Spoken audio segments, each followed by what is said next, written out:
Nous avons donc Karina Rosenfeld et Amy Plum avec nous aujourd'hui. Est-ce que vous pouvez peut-être vous présenter chacune votre tour et on passera après au statut d'auteur.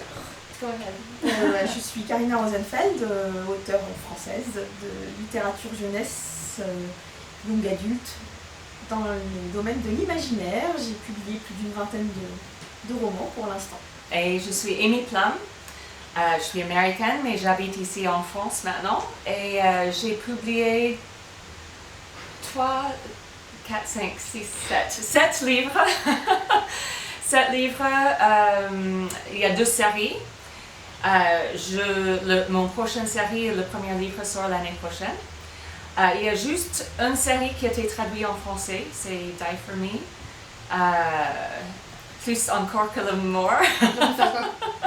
Que la vie, oui, voilà. On se demande si c'est possible de présenter le métier d'auteur. Est-ce qu'on peut vraiment le présenter? Est-ce qu'il y a quelque chose de particulier en plus à savoir qu'il faut écrire le livre? Oui. Pour moi, je pense que c'est plus qu'écrire. Parce que tout le monde va à l'école et tout le monde sait écrire. Donc, dans l'absolu, tout le monde est capable d'écrire, heureusement d'ailleurs. Mais écrire un roman, une histoire sur la longueur, je pense que c'est un niveau un petit peu différent que simplement écrire. Je ne sais pas ce que tu en penses. Oui. Pour moi, il y a quand même toute... je sais pas, il y a quelque chose dans la tête qui se passe où on est capable de développer une histoire sur la durée, sur plusieurs centaines de pages, en restant cohérent, en essayant de continuer à intéresser le lecteur sur toute la durée, de créer des personnages qui sont attachants. Voilà, donc ça c'est quelque chose qui va au-delà de la simple écriture à mon avis. Et pour moi, j'ai tout le temps les gens qui me disent « Oui, j'ai un livre dans la tête, je vais écrire un livre, là. » Et pour moi, le fait de m'asseoir et prendre une idée et écrire tout le livre, ça c'est la partie le plus difficile en fait. Pour moi, les idées viennent assez facilement. J'ai une vingtaine de livres que j'aimerais bien écrire si j'avais assez de temps. Mais la partie qui est difficile, c'est de suivre ça tous les jours, de continuer et de devoir et pouvoir edit. How do you say edit? Corriger. Corriger de plusieurs fois, d'avoir la patience de prendre notre travail, de éditer et corriger ce qu'il faut faire pour que ça soit une bonne histoire. C'est très dur. D'être capable de se remettre en question. Oui, voilà. Et d'avoir du recul sur notre texte. Oui. Et c'est ça qui est très difficile. Écrire des mots, tout le monde peut faire ça. Écrire un chapitre, je pense que tout le monde peut faire ça. Mais d'avoir la patience et la persévérance. La persévérance. De faire tout un livre, c'est ça qui est dur. Et je pense qu'il y a peu de monde qui a vraiment de passion pour faire ça. Après ça, il faut parler de talent et on espère tous d'avoir le talent de pouvoir vendre les livres. Voilà. Ok. Est-ce qu'il y aurait une journée typique d'auteur? Est-ce que vous asseyez le matin et vous écrivez toute la journée en ayant le même... plus typique que moi. Pas vraiment. Déjà, je suis pas du matin, moi. Donc moi, c'est plutôt l'après-midi et la soirée que j'écris. Par contre, c'est vrai que j'essaye d'écrire tous les jours. Quand je suis en période intense d'écriture, c'est tous les jours, week-end compris, avec un minimum syndical, on va dire, qui est de 10 000 signes que je m'impose au quotidien. Donc c'est minimum, ça peut être plus. Les jours où j'ai du mal, ce sera vraiment le seuil que je veux passer. Donc les signes, pour ceux qui ne savent pas, c'est les caractères, la ponctuation et les espaces compris. Je sais qu'aux États-Unis, on compte en mots. Oui. Voilà, donc ça fait entre 2500 et 3000 mots à peu près par jour pour pouvoir avancer le livre à une vitesse correcte et en voir le bout à un moment, parce que c'est, comme disait Amy, le plus dur c'est d'arriver au bout, c'est d'avoir cette patience et cette persévérance. C'est facile de se lancer, mais c'est encore plus facile de laisser tomber, je pense.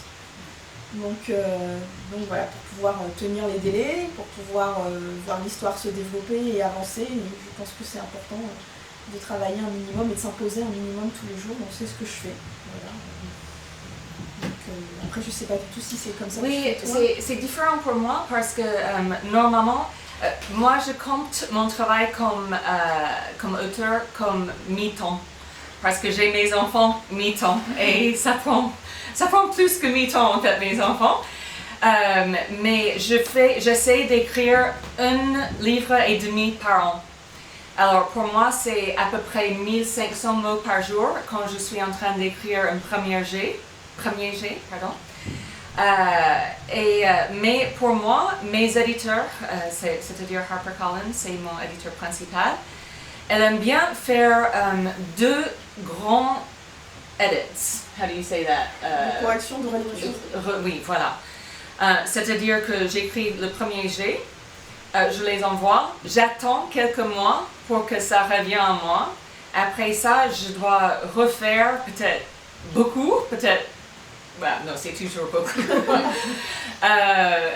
Je leur renvoie ça, j'attends encore quelques mois, et puis il faut refaire une autre fois, et puis il y a des petits changements après. Alors pour moi, pendant mes périodes de correction, je n'écris pas des nouveaux mots, en fait, je ne suis pas en train de travailler sur un autre livre. Sauf cette année, j'essaie de faire 2 livres. C'était peut-être pas la meilleure idée. J'étais hyper stressée et oui, voilà. Mais pour moi, c'est un peu différent parce que c'est peut-être 3 ou 4 mois par an où j'écris un premier jet et je suis en train de vraiment écrire des nouveaux mots tous les jours. Le reste du temps, je suis en train de corriger, de repenser. Je passe beaucoup de temps en faisant le social media, Twitter, Facebook, tout ça. Mes éditeurs, principalement les Américaines, comptent sur moi pour faire beaucoup de publicité moi-même.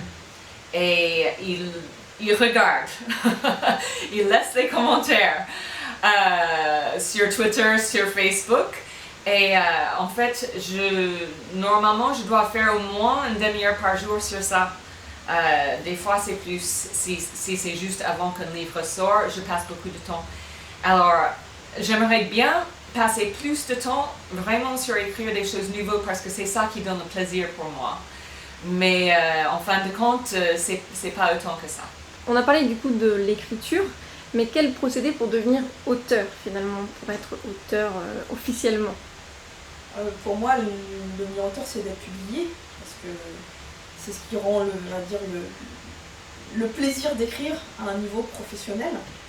Donc ça, c'est trouver un éditeur pour être publié. Donc ça, c'est à la fois du travail et à la fois de la chance, je pense, parce que c'est envoyer le texte au bon éditeur au bon moment. Et c'est quelque chose qu'on ne peut pas savoir à l'avance. Ça, c'est lié quand même aussi à des circonstances qui font que voilà, on a envoyé un manuscrit qui correspondait exactement à l'attente de l'éditeur au moment où on l'a envoyé, surtout pour les premiers en tout cas. Ensuite, c'est différent parce qu'on peut discuter avec l'éditeur en disant voilà, j'ai telle idée, est-ce que ça t'intéresse, etc. Mais surtout qu'en France, on a plusieurs éditeurs, donc ça peut multiplier les possibilités. Mais pour les premiers textes, c'est vrai que c'est plus des opportunités qui vont se débloquer. Donc ça, c'est quelque chose qu'on ne maîtrise pas du tout en tant qu'auteur, même si on en a très envie et qu'on en rêve et qu'on travaille vraiment beaucoup de notre texte pour essayer de le rendre le meilleur possible. C'est quelque chose qu'on ne maîtrise plus du tout une fois que le manuscrit est parti chez les éditeurs. Donc là, on attend, on transpire, on croise les doigts. On peut être heureux si on a un oui, on est déçu quand on a un non. Donc je pense que c'est quelque chose qui se joue au-delà de notre travail. Voilà. Donc une fois que c'est parti et qu'on est publié et que ça marche, c'est bien, mais il faut pouvoir passer cette étape, je pense, qui va rendre les choses plus professionnelles, surtout au bout d'un certain nombre de romans où voilà, d'un seul coup on rentre dans une case où on est identifié en tant qu'auteur par les lecteurs, où on a un univers qui se crée autour de notre imaginaire. Mais ça se fait pas comme ça, c'est quelque chose qui prend du temps, qui se construit. C'est énormément de travail, énormément de patience aussi. Je crois que c'est un métier donc il faut avoir énormément de patience parce que c'est long d'écrire un roman, c'est long d'être publié. Entre le moment où on envoie le manuscrit et le moment où le livre sort, il se passe des mois. C'est long éventuellement de se faire connaître si ça arrive un jour, ce qui n'est pas toujours le cas. C'est beaucoup de patience, beaucoup de travail, beaucoup de pugnacité. Voilà. Oui. Pour moi, en fait, j'étais écrivain avant que j'ai publié un livre parce que j'étais blogueur avant. Alors, pendant peut-être 5 ans avant que j'ai publié mon premier livre, Je faisais des articles tous les jours sur l'internet et c'était des histoires de vivre dans la campagne en France. C'était le vin, la lecture, reconstruire une maison, être maman dans la campagne. Alors les petits articles tous les jours. Et même que j'avais beaucoup de lecteurs à la fin, je ne pensais pas à moi comme écrivain. Je ne dirais pas à quelqu'un que j'étais écrivain. Au même temps, j'étais prof à l'université, mais c'était quand j'avais publié mon premier livre, quand c'était acheté par HarperCollins, et qu'ils ont commencé à promouvoir le livre, que les gens ont commencé à me demander, alors, comment c'est d'être un auteur?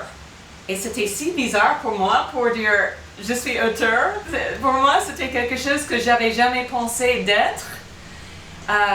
Et c'était vraiment une étape qui était validée, je pense, par le fait que quelque chose était publié. Alors, avant, j'ai beaucoup écrit, mais j'aurais pas dit que j'étais écrivain ou auteur, jusque cette première livre a été publiée.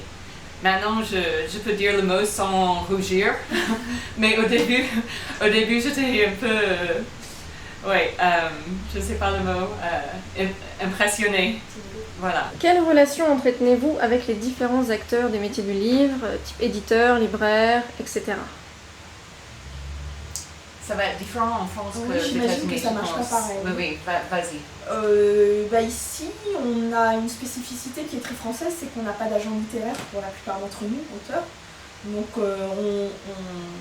on travaille en direct avec l'éditeur, aussi bien pour ce qui est vraiment le métier d'édition, le travail sur le texte, etc., que les négociations du contrat et tout. Donc c'est une relation qui est un peu étrange dans un sens parce qu'il y a forcément des liens d'amitié qui se nouent.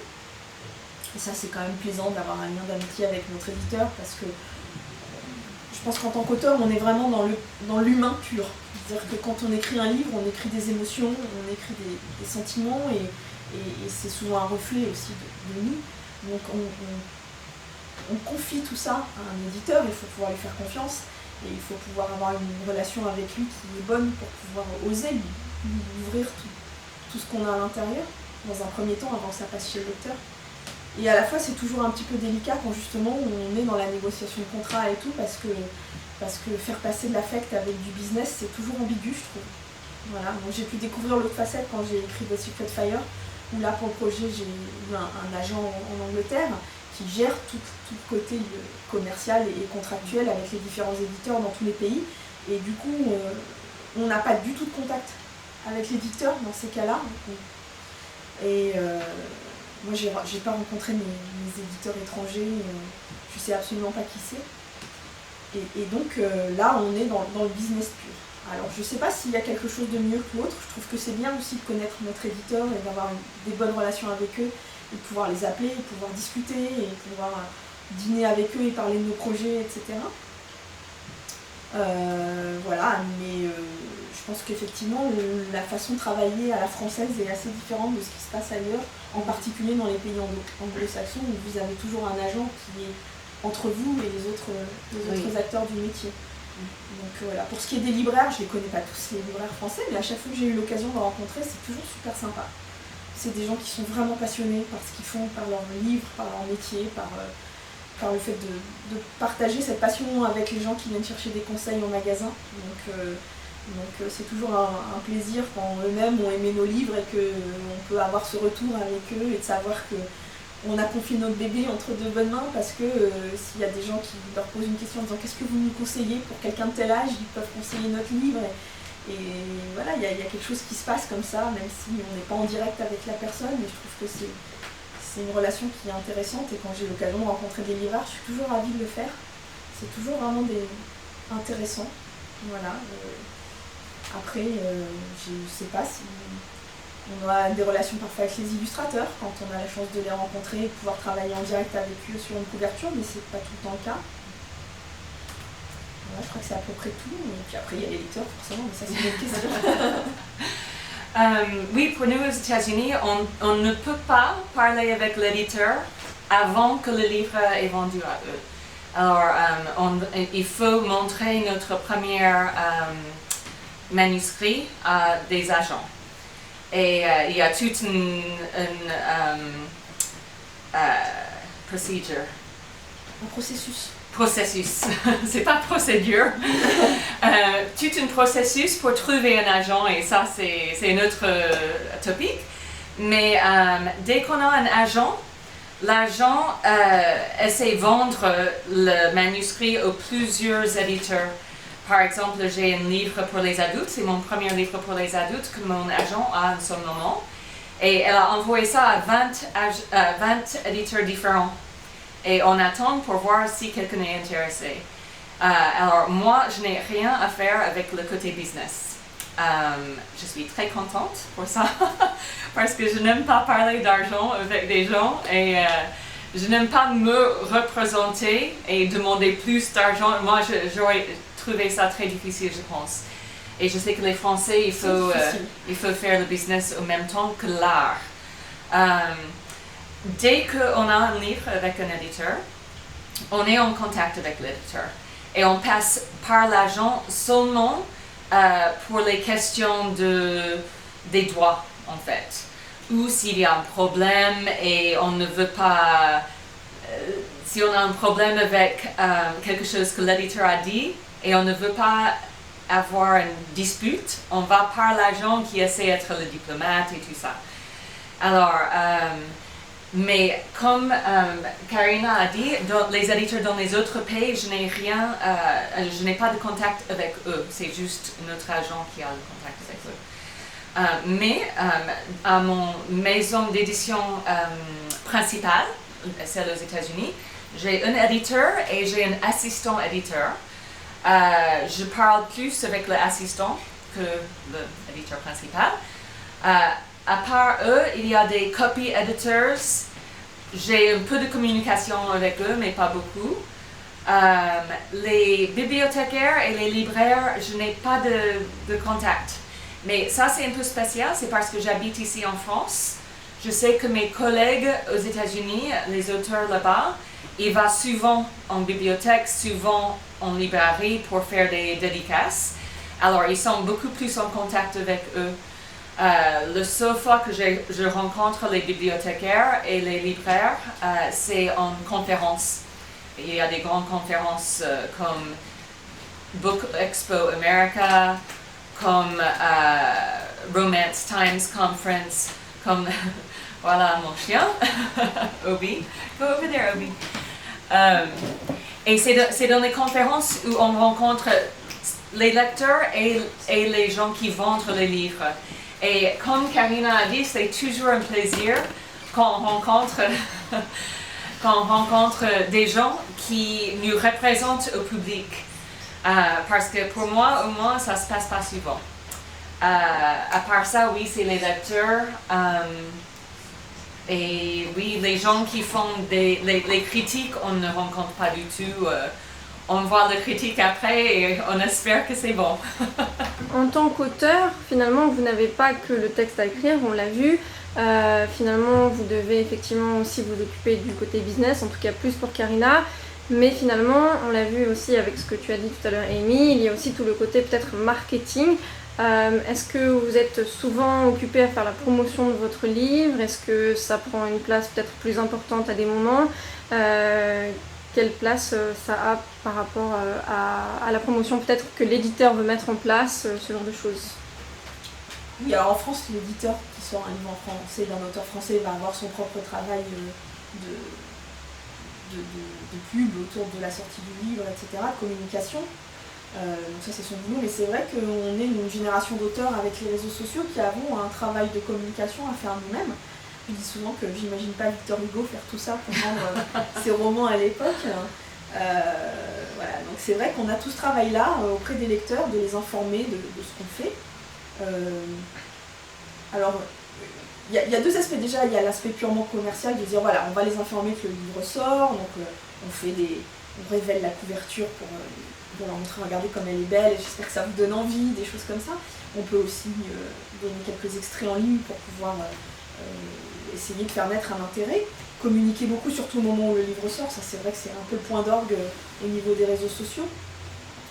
Moi, j'éprouve aussi du plaisir de communiquer avec mes lecteurs parce qu'ils sont super sympas globalement, donc c'est toujours sympa. Et c'est vrai que c'est un métier assez solitaire. Donc de temps en temps, pouvoir partager avec eux, leur dire voilà, j'ai terminé, ou j'en suis là, ou voilà, j'ai telle nouvelle idée, ou voilà, je commence tel roman, c'est aussi une façon de ne pas être enfermé dans notre propre univers. Donc ça, c'est un côté qui est beaucoup plus personnel de l'aspect purement marketing. Mais c'est vrai qu'on a un travail de marketing à faire et on n'est pas formé pour. Moi, j'y connais rien. Moi, les réseaux sociaux, il y a même des moments où je disparais un petit peu parce que j'ai rien de spécial à dire et que je me dis, je vais pas faire une intervention ou mettre un statut juste pour mettre un statut alors qu'il se passe rien. Voilà, donc c'est vrai qu'on n'est pas formé. Moi, j'ai pas fait des études de marketing, j'ai pas fait des études de commerce, rien du tout. Donc c'est à l'instant total. Voilà, c'est vraiment, on y va, c'est de la spontanéité, de l'instinct. Ça peut plaire ou pas plaire parce que je pense que ça reflète notre personnalité aussi, justement, parce que c'est pas formaté. Mais voilà, c'est vrai que c'est quelque chose qui est complètement en dehors de notre métier et qui peut aussi occuper notre temps parce qu'il faut répondre à des questions, il faut être présent sur les réseaux sociaux quand le roman va sortir, prévenir de nos séances de dédicaces, prévenir de nos déplacements, prévenir de nos salons, informer que le livre sort. Voilà, c'est du temps en plus qui est demandé à l'auteur et c'est quelque chose qui n'existait absolument pas il y a encore quelques années, je pense. Donc voilà. Mais c'est un aspect que j'apprécie, en tout cas moi ça m'amuse, j'aime bien, mais ça peut être chronophage et surtout, je dis parfois, moi il y a vraiment des moments où je me dis, je suis ni sur Twitter, ni sur Facebook, certains jours où je poste rien, parce que je me dis j'ai rien à raconter et voilà, après c'est pour raconter ma vie, ça intéresse personne, donc j'essaye aussi quand même de préserver un côté de vie privée que je trouve important, donc voilà. Oui, je pense, pour moi, le social media, c'est très très important parce que mes lecteurs principaux, le groupe principal est aux États-Unis et ailleurs, en Norvège, en Sud-Amérique, il y a plusieurs endroits qui sont trop loin pour moi d'aller. Alors, je sais que Karina va dans beaucoup de salons de livres et moi, c'est peut-être 1 ou 2 par an et c'est tout. Alors, pour moi, c'est très important de me montrer online, sur l'Internet. Je fais beaucoup de concours. Je tweete assez souvent. J'ai aussi le problème de séparer ma vie privée de ma vie d'auteur. Parce que si il faut donner un statut tous les jours, il n'y a pas des grandes avances sur le livre tous les jours, on commence à parler d'autres choses. Mais pour moi, c'était un grand problème au début parce qu'aux États-Unis, ils attendent beaucoup que les auteurs fassent du marketing. Et ils nous disent pas comment le faire. Alors, heureusement, très vite, j'ai fait beaucoup des amis, des autres auteurs de jeunes adultes. Parce que, pour être honnête, mes amis qui font la littérature pour adultes ne font pas du tout la même chose. Ils ne sont pas aussi actifs sur les réseaux sociaux.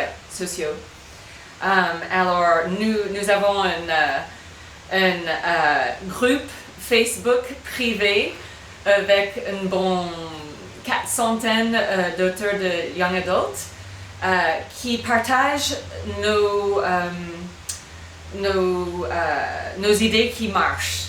Alors, on a des street teams, c'est-à-dire des équipes des gens qui vont parler avec des libraires et des autres gens sur les livres.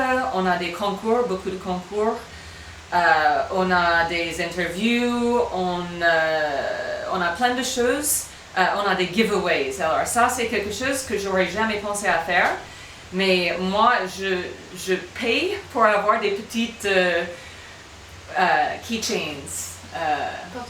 Porte-clés, des cartes postales d'art, des choses comme ça.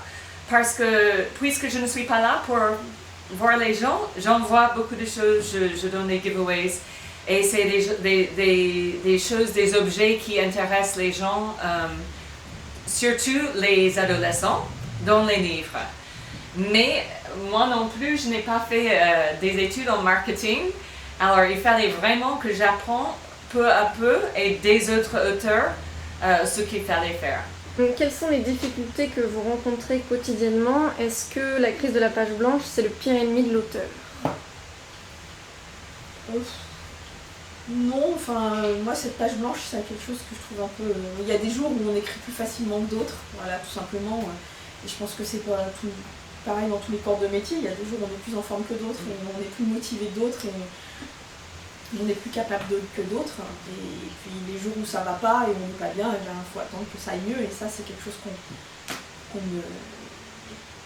se programme pas. Enfin, je veux dire, c'est comme je dis tout le temps, d'être auteur, c'est vraiment le métier humain par excellence, c'est-à-dire que c'est non seulement on est dans l'humain avec les relations qu'on a aux autres, aussi bien les lecteurs, les libraires, les éditeurs, que dans ce qu'on offre dans les histoires. On écrit des histoires de l'humain, de sentiments, d'aventures, d'émotions, etc.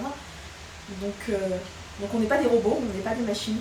Et voilà, les jours où j'arrive pas à écrire, où je trouve que ça va pas, ou ça sort pas, je me dis bah tant pis, voilà. Je commence pas à jouer oh mon Dieu, c'est horrible, ma carrière est terminée, je n'y arriverai plus jamais, c'est juste, c'est une mauvaise journée, la prochaine sera meilleure, voilà, tout simplement. Oui. Je pense qu'il y a aussi, comme partout, de l'entraînement, c'est-à-dire que plus on prend l'habitude d'écrire et même de se forcer un petit peu les jours où ça va pas, plus on se rend compte que si on amorce le travail finalement, même les jours où on se dit ah non mais là aujourd'hui c'est pas possible, ça finit par sortir quand même. Et comme on a toujours de la révision et de la correction à faire, même si on n'est pas très content, nous, on se dit toujours, dans 2-3 semaines, quand je reprends le texte, avec le recul, avec la réflexion que je peux avoir dessus, j'aurai toujours moyen de l'améliorer. Donc c'est pas grave si c'est pas terrible aujourd'hui, je ferai mieux et je l'améliorerai dans quelques temps. Voilà. Mais pour moi, la page blanche, le vrai truc où on est là devant la page blanche et on dit qu'est-ce que je vais écrire aujourd'hui, ça n'existe pas, quoi. Oui. C'est vraiment de se dire si je suis lancée dans un roman, mes personnages y vivent, mon histoire y vit, donc ça va avancer. C'est juste des jours qui sont plus durs que d'autres. Oui, et je rigole un peu quand les gens disent il faut que j'attends que je suis dans la bonne humeur d'écrire. Dans ces cas-là, on écrit 2 jours par mois. Hein. Voilà. Je suis rarement dans l'humeur où je pense je dois écrire aujourd'hui, j'ai très envie. Non, c'est du travail, c'est dur. Hein. Et en fait, pour moi, la chose qui est le plus difficile, c'est le self-criticism, l'autocriticisme. Oui, d'avoir du recul sur son travail. Oui, non, c'est que... alors, premièrement, on n'a pas une page blanche si on dit il faut écrire 1500 mots aujourd'hui. C'est ça. Alors, on écrit 1500 mots. Si c'est horrible, c'est horrible. Comme Karina a dit, on revient plus tard, on peut changer ça. Quand j'ai ces jours comme ça, où chaque mot que j'écris, je recule, je pense, oh là là, c'est horrible, je ne peux pas écrire, je ne crois pas que je t'ai publié, c'est terrible ce que je fais. La plupart du temps, je reviens et c'est pas trop mal. Oui, c'est ça, exactement. Mais quand j'écrivais, ça me paraissait épouvantable. Et puis, finalement, quelques temps après, on dit mais finalement, ça va, c'est moins pire que ce que je croyais. Voilà. Alors, c'est l'autocritique, en fait, qui est le plus difficile pour moi, parce que ça me paralyse, en fait. Et il faut que je pousse par ça et je me dis, ok, si c'est la merde aujourd'hui, c'est de la merde. Et demain, ça sera mieux. Voilà. Et la plupart du temps, je reviens à ça et en fait, ça allait. Mais c'est ça qui est le plus difficile pour moi, c'est de me critiquer et de penser, oh, je suis le pire, je ne crois pas que je suis publiée, comment je vais réussir avec celle-ci. C'est beaucoup plus pire que le page blanc. Le page blanc, pour moi non plus, ça n'existe pas, il faut juste remplir. Mais avec quoi? Voilà, c'est ça. Voilà. Il y a des jours où ça coule tout seul et on est là, waouh. Et puis des jours où chaque mot, c'est une souffrance. Oui. Et en fait, les jours où je pense, oh, mais c'est fabuleux ce que j'écris, c'est les pires. En fait, je reviens et je pense, ça c'était bon, non, il faut tout changer. Alors voilà. Oui, c'est d'avoir le regard qu'on peut porter sur notre propre écriture sur une journée de travail n'est pas le même selon la journée. Oui. Et ça, c'est... voilà, mais il faut, comme tu dis, il faut remplir les pages, alors on les remplit, Oui, voilà. qu'on soit content de nous ou pas. Donc pour moi aussi, voilà, c'est à la limite de la page blanche, je me dis, c'est un petit peu théâtral comme... Oui, absolument. Je suis pas dans les le bon. drama queen. Oui, voilà. Du coup, pour vous, quel est, on va dire, l'inconvénient le plus notable d'être auteur? Quel est le plus gros avantage? Quel est le point le plus important pour vous du métier d'auteur ou du statut d'auteur? Voilà. Pour moi, le meilleur, c'est de raconter les histoires que j'ai envie de raconter, si on est toujours plein dans la tête. Et pour moi, raconter une histoire, c'est pas juste cette autosatisfaction, se dire oui, je raconte des histoires, c'est vraiment le côté de me dire j'espère pouvoir offrir le plaisir à mes lecteurs que je reçois moi des auteurs que j'aime. Voilà, c'est vraiment ça. Pour moi, l'écriture, c'est un partage. C'est un mot que j'utilise souvent, mais c'est vraiment ce que je ressens. C'est que quand un auteur écrit un livre que je lis et que j'aime et qui me fait voyager, rêver, pleurer, rire avec son livre, il a partagé quelque chose avec moi.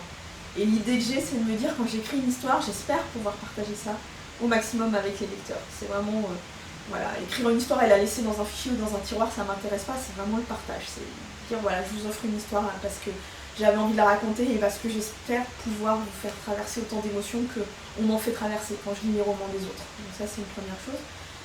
L'inconvénient, c'est... il y a deux choses pour moi, c'est la solitude que ça peut représenter. C'est que parfois, à part mes chats, je parle à personne dans la journée parce que, voilà, mon fils part au lycée le matin, il est au lycée toute la journée et moi je me mets à travailler et je ne vois personne. Je suis chez moi et je travaille et je ne parle à personne. Donc ça, c'est le côté qui peut être pesant parfois. Et pour ça, les salons du livre et le plaisir de pouvoir rencontrer d'autres auteurs et pouvoir parler avec eux, c'est bien. Au-delà de nos amis qui ne sont pas forcément auteurs, mais c'est aussi pouvoir échanger sur notre métier et dire voilà, ça c'était dur, ça c'était bien, tiens, il y a ça, il se passe ça, etc. Donc je pense que c'est important de pouvoir rencontrer d'autres auteurs pour échanger sur notre métier. Et ce qui est bien, c'est que c'est pas comme les collègues de travail qui sont souvent imposés, on choisit les auteurs avec qui on a envie de devenir amis et de développer une relation amicale, et donc là c'est quand même sympa.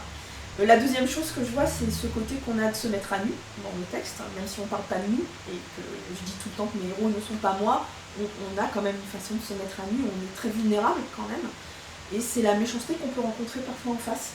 Voilà. Après que quelqu'un n'aime pas lire, ça ne me pose aucun problème, mais il y a des moments où on reçoit vraiment de la méchanceté, et ça on va leur dire mais si tu n'y es pas, mais même au premier chapitre tu n'es pas obligé de le continuer, tu peux t'arrêter. Je n'ai pas tué tes parents, j'ai juste écrit mon livre. Voilà, et ça c'est quelque chose qui peut me choquer et que j'ai découvert. Alors c'est très rare, heureusement, la plupart des chroniques et des critiques que je lis sur les bouquins, même quand les gens n'ont pas aimé, ils sont sympas et tout, mais il m'est arrivé de croiser parfois des avis où on avait vraiment l'impression d'avoir commis un meurtre en écrivant le bouquin. Et là, c'est une méchanceté qui peut nous attendre parce que, enfin moi j'ai pas l'impression que quand j'écris un livre, il y a un enjeu si grand, c'est juste du divertissement, c'est une histoire, c'est tu l'aimes pas, tout comme moi, il y a des choses que j'aime et que j'aime pas. Donc c'est ce côté de se dire, je me suis quand même mise à nu face à quelqu'un, à des lecteurs, je leur ai offert des sentiments et des émotions avec les mots qui me viennent de mes tripes, et c'est ce renvoi parfois très violent qu'on peut avoir, qui pour moi est complètement incompréhensible. Enfin, je veux dire, c'est un livre quoi, voilà. Mais voilà, et puis sinon, l'avantage que je vois principalement, c'est moi de pouvoir vivre à mes propres horaires. C'est quelque chose qui est important pour moi. J'ai toujours souffert, quand je travaillais dans un bureau, d'avoir des horaires imposés, parce que je suis beaucoup plus efficace l'après-midi et en fin de journée, mais ça a toujours été comme ça. Et donc, je pouvais abattre en 2 heures le travail d'une journée entière au bureau, et leur dire, mais voilà, vous m'auriez dit de venir à 15 heures, j'aurais été tout aussi efficace. Et là, de pouvoir me dire, je travaille avec des horaires qui me conviennent, au moment où ça me va, parce que c'est là où je sens que je suis bien pour pouvoir écrire. C'est important pour moi, c'est une liberté qui n'a pas de prix à mes yeux. Donc, voilà, puis quand on est maman, c'est aussi chouette, parce qu'on est là pour nos enfants, et je trouve que c'est quand même un avantage aussi. Mais ça, c'est quelque chose que j'apprécie vraiment, c'est la liberté qu'on a d'organiser nos journées à notre guise. Sans parler bien sûr du côté passion qu'on a par rapport à notre métier, parce que c'est avant tout une passion, mais ça ça me paraît évident, si c'était vraiment une galère et un cauchemar d'écrire les livres, je pense qu'on ne ferait pas. Donc c'est pouvoir faire ce que j'aime par-dessus tout tous les jours, donc ça c'est vraiment super. Et chaque livre qu'on écrit, qu'on finit, c'est un bonheur de se dire ouais, un de plus, c'est génial, j'y suis arrivée et tout. Je sais pas si c'est peut-être un peu confus là sur la fin ce que j'ai raconté, c'est pas grave. Oui, en fait, j'allais dire, de travail dans mes pyjamas, c'est la meilleure partie. Et puis après, tu avais une si bonne réponse, j'ai dit, il faut être plus sérieuse. Mais non, ça va avec d'avoir nos horaires à nous, en fait. Mais c'est bien de ne pas devoir aller dans un bureau et aller commencer à écrire à telle heure, d'avoir mes enfants à la maison de temps en temps et de ne pas devoir travailler, trouver des babysitters, des choses comme ça. Ça, c'est sympa. Mais il y a l'autre côté qui est que quand on a une deadline, on travaille tout le temps. Alors, on travaille plus que les horaires qu'on aura eu dans un bureau. Et il y a des fois où je dois aller ailleurs pour finir quelque chose parce que je ne peux pas être distrait par les choses quotidiennes. Il faut que mes enfants, si je suis en train de créer quelque chose, ils peuvent me parler et je n'entends pas. Ils sont maman et je suis dans un autre monde complètement. Alors il y a des points positifs et des points négatifs de travail à la maison, d'avoir nos horaires à nous. Mes éditeurs peuvent me répondre en août pendant que je suis en vacances en disant voilà le manuscrit, on a besoin des changements dans 2 semaines. Et là, je suis en vacances pendant 2 semaines et je dois arrêter mes vacances et commencer à travailler. Alors, c'est ça la différence. Il y a un bon côté, la plupart du temps, on a complètement le pouvoir et le contrôle de nos horaires. Et des autres fois, on est complètement at the mercy of our editors. Je ne sais pas comment dire ça. Merci. Oui, d'accord. Je suis d'accord avec Karina sur le fait qu'une des choses très positives de notre métier, c'est de pouvoir donner quelque chose au lecteur. Et c'est sûr que pas tout le monde aime mes livres, tout le monde n'est pas d'accord sur tous les livres, mais je sais que j'amène de la plaisir aux certains gens, les gens qui les aiment. Et j'ai reçu des notes et des emails et des lettres même en disant que moi j'étais à l'hôpital pendant 1 semaine, je n'avais rien à faire, j'ai lu tes livres et ça m'a élevé les esprits, ça m'a donné de l'espoir. J'ai des gens qui m'écrivent, qui disent mes parents sont morts, comme celle de mon personnage principal de mon premier livre. J'ai senti la même chose qu'elle et c'était très important à moi d'avoir cet rapport avec quelqu'un, d'entendre mes mêmes sentiments. Alors, j'ai des lettres de temps en temps comme ça. J'ai aussi, les plus importants pour moi, c'est des jeunes adolescents qui me disent je n'aimais pas lire et j'ai lu ton livre et ça m'a donné envie de lire les autres livres. Pas juste à moi, mais des autres livres, tous les livres. Et pour moi, c'était la chose la plus importante. Et au début, je me critiquais un peu, j'ai dit, tiens, j'écris des mondes imaginaires avec des monstres et de l'amour et it's all kissing et magique. Comment ça peut être important dans le monde? Et le fait que j'ai intéressé une personne dans les livres et dans le monde des livres, pour moi, juste une personne, de leur donner l'amour de lire, ça vaut tout. Alors, moi aussi, je sens comme j'ai vraiment fait quelque chose de bien pour le monde. Alors, pour moi, je pense que c'est la meilleure partie d'être auteur, de donner l'amour de livre, de lire les livres aux gens. Voilà. Quelles évolutions, quels changements tu aimerais voir peut-être pour l'auteur, pour le statut d'auteur, pour améliorer le statut d'auteur En France, il y a du travail. Parce qu'on a un statut social qui est complètement bancal avec notre système de sécurité sociale. On n'a pas de chômage. Pour avoir un arrêt maladie, c'est la croix et la bannière, enfin c'est très très compliqué, parce qu'on est dans un système parallèle en quelque sorte, hein, c'est les AGSA, donc c'est honnêtement, ça c'est quelque chose, si j'avais su que ça marchait comme ça avant, c'est quelque chose qui aurait pu me freiner dans l'idée de devenir vraiment, d'en faire un métier, parce que je trouve que, encore une fois, on nous demande d'avoir des compétences de comptabilité, d'administratif et des choses comme ça qu'on n'a absolument pas. En plus, souvent quand on est auteur, on est un peu dans le monde, alors devoir redescendre sur terre pour remplir des tonnes de paperasse, une fois sur deux on est à côté de la plaque. Voilà, je connais des auteurs qui font ça depuis 30 ans et qui se plantent encore dans tout ce qu'il y a à remplir et tout, donc ça je trouve que c'est quelque chose qu'on pourrait facilement changer, dans le sens où quand on voit que des intermittents du spectacle peuvent avoir des contrats normaux avec des fiches de paye normales, même sur des temps de travail courts, pourquoi est-ce qu'on ne pourrait pas appliquer ça aux auteurs? Je sais pas, mais c'est très compliqué, on a un système qui est compliqué, dans lequel il est facile de se tromper, donc de se voir privé de droit parce qu'on n'a pas rempli le papier comme il fallait et tout, et c'est un casse-tête sans nom. Et ça, c'est vraiment quelque chose sur lequel je râle parce que j'ai horreur des paperasses. Je crois qu'on est très nombreux dans le métier à avoir horreur de ça, et de devoir à chaque fois, tous les ans, recommencer à remplir nos trucs d'AGSA et tout, c'est une vraie galère. Je pense aussi qu'il y a un vrai souci de reconnaissance au niveau tout simplement de l'argent qu'on peut toucher. Après, je pense qu'on ne fait pas ce métier pour devenir riche, mais on a quand même besoin de vivre et de payer nos factures, de remplir notre frigo et de payer les études de nos enfants comme tout le monde. On a un vrai problème de tarifs de ce qu'on est payé quand on est auteur en France. Alors, je ne sais pas pour les États-Unis comment c'est exactement, mais ça commence à circuler l'information. Il y a de plus en plus de choses qui sont dites et qui sont révélées sur la difficulté du métier, sur le fait que ben voilà, pour travailler 6 mois, si on arrive déjà à toucher 3 000 € d'avaloir, on est content. 3 000 € pour 6 mois, qui accepterait de signer un contrat pour toucher un salaire? Si on ramène ça à un salaire, personne n'accepterait de travailler dans ces conditions-là, et pourtant nous on le fait.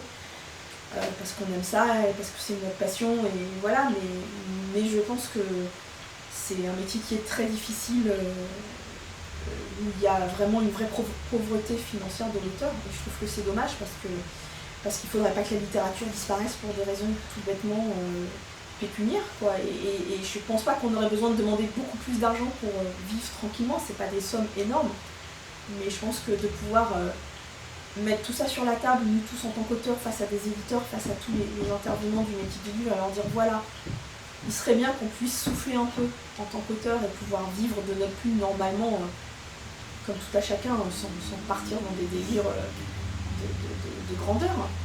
Je crois que ça pourrait être bien de pouvoir le faire, ça se fait pas encore, on en parle, les gens prennent conscience, les réseaux sociaux aident à faire circuler l'information, mais pour l'instant on n'a pas vu de changement, quoi. Donc voilà, donc ça je pense que c'est des choses qui pourraient largement évoluer et permettre aux auteurs de vivre tranquillement et de pouvoir être sereins face à leur écriture. Oui, c'est complètement différent aux États-Unis. Comme tout le travail aux États-Unis, on n'a pas de sécurité. Alors on peut être viré d'un jour à l'autre sans savoir en avance. Si on prend trop de congés maladie, ou si on a trop de jours, on peut être viré pour ça. Alors, moi j'ai l'habitude de ne pas avoir de sécurité. Et la plupart de mes amis qui sont écrivains aux États-Unis doivent avoir un autre travail. Alors, je connais très peu, on est très peu qui vit sur ce qu'on fait, sur l'argent qu'on fait avec les livres. J'essaie de penser en fait, je connais très très peu. Et même moi, qui a pu vivre sur mes livres pendant quelques années maintenant, je ne sais pas d'une année à une autre si ça va marcher. Alors j'ai mon backup plan, je peux enseigner l'anglais, je peux traduire, j'ai fait ça pour les chaînes de télé français.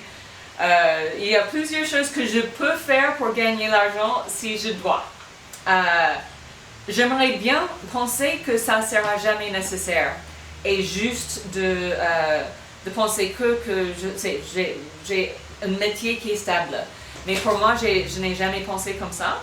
Alors aussi, on a le fait que si on a un livre qui est publié en anglais, on a le marché américain, anglais, canadien, nouvelle-zélandais et australien automatiquement. Et ça, c'est beaucoup de livres. Alors, si on a un succès, c'est un grand succès et on peut vivre sur un livre par an. Mais c'est un peu le loto. On ne sait jamais si... par exemple, mon première série a très très bien marché.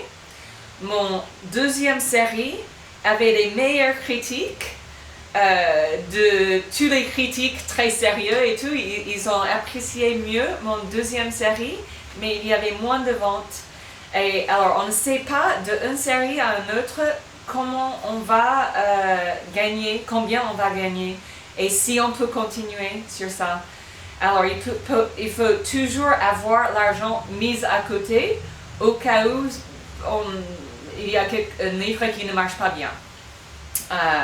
Alors, c'est complètement différent l'attitude française et américaine, je pense, parce que déjà, depuis très jeune, je sais que je peux être virée d'un jour à un autre et je ne vais pas dire que je vais être dans la rue. On peut toujours trouver un travail aux États-Unis parce qu'on n'a pas laissé des... je ne sais pas quoi. Alors on peut être facilement embauché, mais aussi facilement viré. Et on n'a pas tous ces services sociaux que j'apprécie de vivre en France. Alors pour moi, j'ai un peu l'habitude d'avoir un peu peur et d'avoir un deuxième choix d'argent, de pouvoir gagner l'argent. Parce que on a cette attitude aux États-Unis où on ne sait jamais comment ça va marcher. Eh bien, merci beaucoup d'avoir répondu à ces questions. Merci. Merci. Au revoir. Au revoir.